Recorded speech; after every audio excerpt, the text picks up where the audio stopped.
بسم اللہ الرحمن الرحیم۔ سورہ توبہ آیات 106 سے 116۔ کچھ دوسرے لوگ ہیں جن کا معاملہ ابھی خدا کے حکم پر ٹھہرا ہوا ہے، یہ چاہے انہیں سزا دے اور چاہے ان پر ازسر نو مہربان ہو جائے۔ اللہ سب کچھ جانتا ہے اور حکیم و دانا ہے۔ کچھ اور لوگ ہیں جنہوں نے ایک مسجد بنائی اس غرض کے لیے کہ دعوت حق کو نقصان پہنچائیں اور خدا کی بندگی کرنے کے بجائے کفر کریں، اہل ایمان میں پھوٹ ڈالیں، اور اس بظاہر عبادت گاہ کو اس شخص کے لیے کمین گاہ بنائیں جو اس سے پہلے خدا اور اس کے رسول کے خلاف برسر پیکار ہو چکا ہے۔ وہ ضرور قسمیں کھا کر کہیں گے کہ ہمارا ارادہ تو بھلائی کے سوا کسی دوسری چیز کا نہ تھا، مگر اللہ گواہ ہے کہ وہ قطعی جھوٹے ہیں۔ تم ہرگز اس عمارت میں کھڑے نہ ہونا جو مسجد اول روز سے تقوی پر قائم کی گئی تھی، وہی اس کے لیے زیادہ موزوں ہے کہ تم اس میں عبادت کے لیے کھڑے ہو۔ اس میں ایسے لوگ ہیں جو پاک رہنا پسند کرتے ہیں اور اللہ کو پاکیزگی اختیار کرنے والے ہی پسند ہیں۔ پھر تمہارا کیا خیال ہے کہ بہتر انسان وہ ہے جس نے اپنی عمارت کی بنیاد خدا کے خوف اور اس کی رضا کی طلب پر رکھی ہو، یا وہ جس نے اپنی عمارت ایک وادی کی کھوکھلی بے ثبات ککر پر اٹھائی اور وہ اسے لے کر سیدھی جہنم کی آگ میں جا گری؟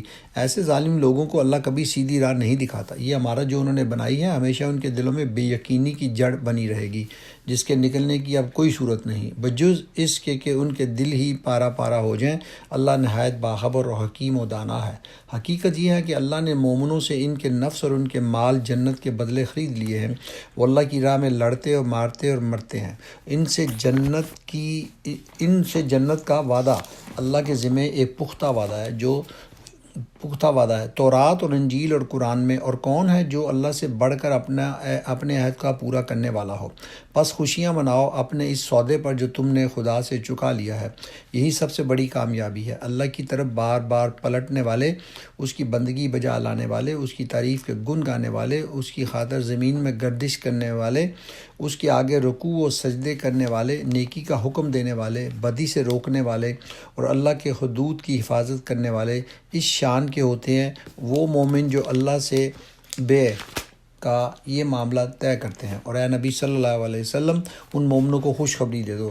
نبی کو ان لوگوں کو جو ایمان لائے ہیں زیبا نہیں ہے کہ مشرکوں کے لیے مغفرت کی دعا کریں، چاہے وہ ان کے رشتہ دار ہی کیوں نہ ہوں، جبکہ ان پر یہ بات کھل چکی ہے کہ وہ جہنم کے مستحق ہیں۔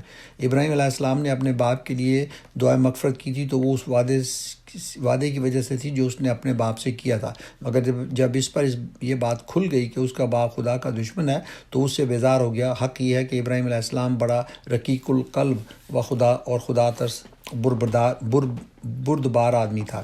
اللہ کا یہ طریقہ نہیں ہے کہ لوگوں کو ہدایت دینے کے بعد پھر گمراہی میں مبتلا کرے، جب تک کہ انہیں صاف صاف بتا نہ دے کہ انہیں کن چیزوں سے بچنا چاہیے۔ در حقیقت اللہ ہر چیز کا علم رکھتا ہے، اور یہ بھی واقعہ ہے کہ اللہ ہی کے قبضے میں زمین اور آسمان کی سلطنت ہے، اسی کے اختیار میں زندگی اور موت ہے، اور تمہارا کوئی حامی و مددگار ایسا نہیں ہے جو تمہیں اس سے بچا سکے۔ یہ تھی سورہ التوبہ کی آیات 106 سے 116۔ مزید ویڈیو کے لیے میرا چینل سبسکرائب کریں اور بیل آئیکن کو دبائیں۔